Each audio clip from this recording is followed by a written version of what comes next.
அன்பு உறவுகளுக்கு வணக்கம். ஒரு பணக்காரர் இடத்துல ஒரு தச்சர் பல ஆண்டுகளாக வேலை செய்கிறார். அந்த பணக்காரர் இந்த தச்சருக்கு பல்வேறு வேலைகளை கொடுப்பார். ஒரு வயது வந்த உடனே அந்த தச்சர் என்ன சொல்லுகிறார், ஐயா இதுக்கு மேல என்னால வேலை செய்ய முடியாது, நான் வேலையை விட்டு நின்றுக்கிறேன் அப்படின்னு சொன்ன உடனேயே அந்த பணக்காரர் சொல்லுகிறார், சரிப்பா நீ வேலையை விட்டு நின்றுக்க, எனக்காக கடைசியில ஒரே ஒரு வேலையை மட்டும் முடிச்சு கொடுத்துரு அப்படி என்று சொல்லி புதிதாக கட்டப்பட்டிருந்த ஒரு வீட்டுக்கு தச்சு வேலைக்காக இந்த மனிதரை அனுப்புகிறார். இவருக்கு வேலை செய்வதற்கு விருப்பமே இல்லை. நம்ம தான் போறேன்னு சொல்லிட்டு எதுக்கு போட்டு நம்மளை இவர் டார்ச்சர் பண்றாருன்னு கடைசி ப்ராஜெக்ட், கடைசி ஒர்க்கு, அந்த கடைசி வீட்டுக்கு சென்று பொறுப்பில்லாமல் தரமில்லாத ஒரு வேலையை செய்து முடிக்கிறார்.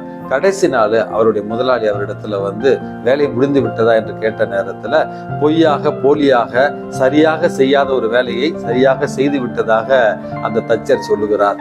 அப்பொழுது அந்த முதலாளி, என்கிட்ட நீங்க இத்தனை வருஷமா வேலை செஞ்சிருக்கீங்க, இப்ப நீங்களே ஓய்வு பெறுவதாக அறிவித்திருக்கிறீர்கள், உங்களுக்கு சம்பளத்தை தவிர வேற எதையும் நான் பெருசா கொடுத்ததில்லை, நீங்க ஓய்வு பெறுகிற நேரத்துல உங்களுக்கு ஒரு பரிசு கொடுக்கணும்னு நினைச்சேன், இந்த வீடு உங்களுக்காக கட்டப்பட்ட வீடு, இங்கே செய்த வேலை உங்களுக்காக நீங்கள் செய்த வேலை என்று அந்த வீட்டினுடைய சாவியை அவரிடத்துல கொடுத்தாராம்.